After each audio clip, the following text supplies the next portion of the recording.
দীর্ঘ ৩৩ দিন পর সোমালিয়ান জলদস্যুদের কবল থেকে মুক্তি পাওয়া এমভি আবদুল্লাহর ইঞ্জিন ক্যাডেট আইয়ুব খানের বাড়িতে হচ্ছে আনন্দ উল্লাস। গেল রাতে লক্ষ্মীপুরের রায়পুরের নিজের বাড়িতে ফেরেন তিনি। তার ফিরে আসার খবরে আত্মীয় স্বজন বন্ধু বান্ধব তাকে দেখতে বাড়িতে ভিড় করছেন।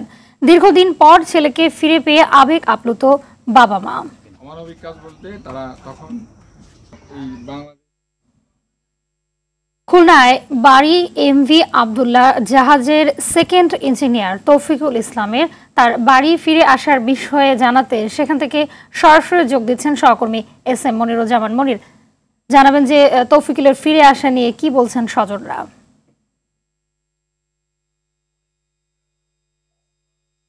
হ্যাঁ হাবিবা, যেমনটা বলছিলেন দীর্ঘ ৩২ দিন পর বা এমভি আবদুল্লাহ জাহাজের যে সকল কর্মকর্তা কর্মচারী ছিলেন তারা দেশে আসায় কিন্তু তাদের পরিবারের পক্ষ থেকে সন্তুষ্টি প্রকাশ করা হয়েছে।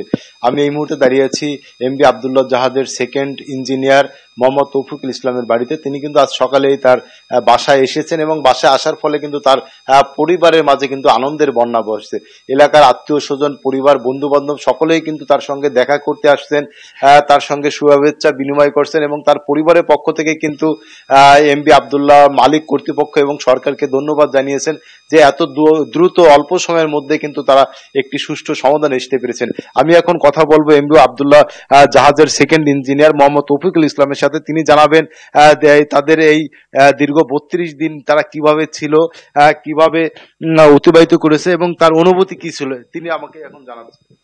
এই ৩২ দিন আমরা যেই অবস্থাতে ছিলাম, ৩২ দিনের জিম্মি দশা থেকে ছাড়া পাওয়ার জন্য আল্লাহর কাছে অশেষ শুকরিয়া এবং কৃতজ্ঞতা প্রকাশ করছি আমাদের কোম্পানির এসা শিপিং এর কাছে এবং দেশ এবং দেশের বাইরে যারা আমাদের জন্য দোয়া করছে তাদের সকল প্রতি কৃতজ্ঞতা প্রকাশ করছি। এবং আমাদের জিম্মি দশা অবস্থায় শারীরিক কোনো টর্চারের সম্মুখীন আমরা হই নাই, কিন্তু ভয়ভীতি দিয়ে আমাদেরকে রাখা হতো। সবাই এক জায়গায় থাকতাম এবং রোজা এবং নামাজ দুটোই আমাদেরকে পড়ার সুযোগ করে দিয়েছিল।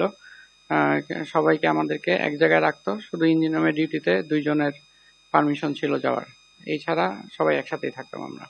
হাবিবা, যেমনটা শুনছিলেন তারা কিন্তু তাদের প্রতি কিন্তু কোনো টর্চার করেননি, স্বাভাবিকভাবেই তারা একসঙ্গে ছিলেন যেটা জানিয়েছেন। এই মুহূর্তে কিন্তু তাদের পরিবারের পক্ষ থেকে সরকারকে ধন্যবাদ জানাচ্ছেন এবং আত্মীয় স্বজন সকলেই কিন্তু তাদের বাসায় এসে ভিড় করছেন।